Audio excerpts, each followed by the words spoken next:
रात के 3 बजे उस लड़की ने बस पर्दा हटाया था कि तभी उसने देखा बाहर तो दिन निकला हुआ है। उसे लगा कि शायद नींद में उसे कोई वहम हो रहा है, इसलिए उसने पर्दे को पूरा खोला और ध्यान से बाहर देखने लगी। लेकिन जो नजारा उसने देखा वो सच में हैरान करने वाला था। दूर आसमान में अचानक से एक बहुत तेज रोशनी चमकी। उस रोशनी की वजह से उसकी आंखें चौंधिया गई, लेकिन फिर जल्दी ही सब कुछ दोबारा से अंधेरा हो गया। उसे लगा कि शायद ये कोई मौसम का बदलाव होगा, इसलिए उसने ज्यादा नहीं सोचा और वापस जाकर सो गई। अगले दिन सुबह सुबह उसके बॉयफ्रेंड ने आकर उसे जगाया। वो दोनों यहाँ घूमने आए थे और बाहर जाकर जगह को एक्सप्लोर करने की सोच रहे थे। जैसे ही वो लोग रिसेप्शन पर कुछ पीने के लिए लेने गए तो उन्होंने देखा कि मालिक वहाँ नहीं था। उन्हें लगा कि शायद सुबह बहुत जल्दी हो गई है और वो अभी तक उठा नहीं है, इसलिए वो लोग कपड़े पहनकर बाहर से ही कुछ लेने निकल गए। लेकिन जब वो सड़क पर पहुंचे तो उन्हें वहाँ कोई इंसान नहीं दिखा। ये देखकर वो लड़का थोड़ा हैरान हुआ कि इतनी सुबह सुबह सड़क पर कोई कैसे नहीं है। दोनों इधर उधर घूमने लगे और जोर जोर से आवाज लगाने लगे। वो चलते चलते मेन चौक तक आ गए, लेकिन कोई नहीं दिखा। वो अचानक से डर गए और जल्दी से रास्ते की हर एक दुकान में जाकर लोगों को ढूंढने लगे। यहाँ तक कि उन्होंने लोगों के घर के दरवाजे भी खटखटाए, लेकिन अफसोस उन्हें कोई नहीं मिला। यहाँ तक कि टीवी पर भी सिग्नल नहीं आ रहा था। ऐसा लग रहा था मानो पूरे आइलैंड पर बस वो दोनों ही बचे हों। इस अजीब सी बात ने उन्हें बहुत डरा दिया। वो जल्दी से वापस गए और कंप्यूटर पर चेक करने लगे कि कहीं कोई बड़ी खबर तो नहीं आई है। लेकिन इंटरनेट पर सारी वेबसाइट्स का अपडेट होना कल रात से ही बंद पड़ा था। उस लड़की ने अपने दोस्तों को भी कॉल किया, लेकिन अफसोस किसी की तरफ से कोई जवाब नहीं आया। इस बात से वो लड़का बहुत परेशान हो गया। उसे यकीन नहीं हो रहा था कि रातों रात सब लोग गायब हो सकते हैं। इसलिए उसने लड़की को साथ लिया और बाहर जाकर दोबारा ढूंढने का फैसला किया। क्या ये कोई सजा है? तुम्हारा मतलब किसी स्पाइडरमैन या कयामत के दिन जैसा कुछ?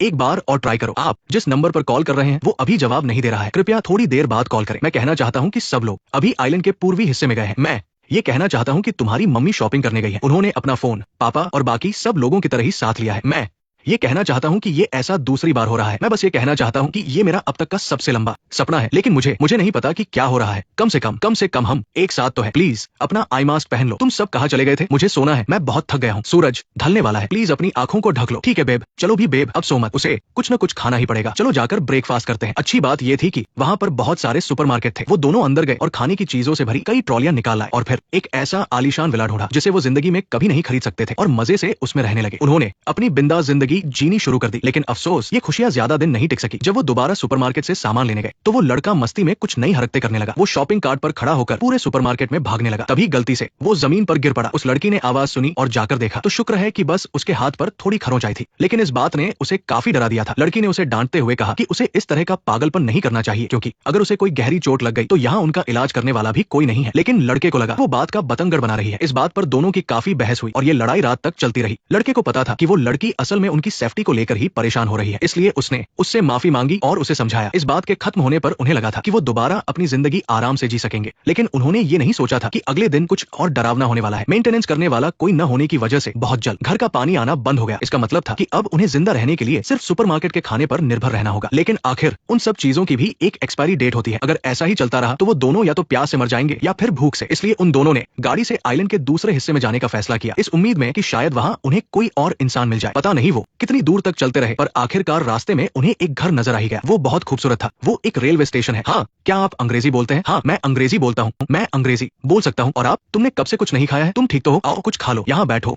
सोच रहे थे कि हम बहुत अकेले हैं और कोई नहीं बचा है। क्या तुम अकेले हो? बस तुम यहाँ अकेले हो? जब सब गायब हो गए तो मैं शहर से निकल आया। मुझे लगा कि दुनिया खत्म होने वाली है। बहुत जल्द मैं भी उनके साथ चला जाऊंगा। तुम उस वक्त वहाँ थे? क्या हुआ था? लो इसे पियो। उम्र काफी हो चुकी थी और जाहिर तौर पर उनमें जीने की चाहत नहीं बची थी। उन्होंने थोड़ी बात की और वापस जाकर सो गए। अगली सुबह आदमी ने औरत को जगाया और बताया कि बूढ़ा आदमी गुजर चुका है। उन दोनों ने उसे दफना दिया, लेकिन इस बात का औरत पर बहुत गहरा असर पड़ा। उसे लगा कि आइलैंड के किसी कोने में शायद उस बूढ़े की तरह और भी लोग होंगे जिन्हें मदद की जरूरत है। इसलिए आदमी के मना करने के बावजूद वो सुपरमार्केट गई। एक बैग में बहुत सारा टेप भरा और घर घर जाकर चेक करने लगी। दरवाजों पर टेप लगाकर वो पता लगा रही थी कि कोई और इंसान जिंदा है या नहीं। वही दूसरी तरफ आदमी ज्यादा प्रैक्टिकल सोच रहा था। उसने लकड़ियों की मदद से एक पानी का पंप बनाने की कोशिश की ताकि वे दोनों आराम से जिंदा रह सके। क्या तुम अभी वापस आए हो? मैं बस कह रहा हूँ कि क्या इसका कोई मतलब है? क्या इससे तुम्हारे जीने का तरीका बदलेगा? क्या ये जरूरी है? क्या इससे तुम्हारी पहचान बदलेगी? ये बिल्कुल भी लॉजिकल नहीं है। ये बिल्कुल सही नहीं है। ये बिल्कुल भी सही नहीं है। हम अभी भी एक अच्छी जिंदगी जी सकते हैं। लेकिन जब औरत ने पूरे आइलैंड को छान मारा तो उसे निराशा हुई, क्योंकि वहाँ सच में कोई और नहीं था। इससे औरत बहुत ज्यादा उदास हो गई। वो बिना इंसानों वाली दुनिया को स्वीकार ही नहीं कर पा रही थी। तभी जब आदमी ने अपनी मशीन ठीक कर ली और पानी निकालने वाला था तो उसने देखा कि औरत ने पानी के पास तस्वीरों का एक बैग रखा है। आदमी ने उसे उठाया और देखा तो वे तस्वीरें उनके सफर की थी जो उन्होंने यादगार के तौर पर ली थी। तस्वीरें पलटते हुए उसने देखा कि उनमें जो औरत पहले खुलकर हंस रही थी वो धीरे धीरे उदास दिखने लगी। आदमी को अचानक एहसास हुआ कि इन कुछ दिनों में जब वो पानी के पंप में लगा था तब औरत शायद अकेले डिप्रेशन में चली गई। सुनी,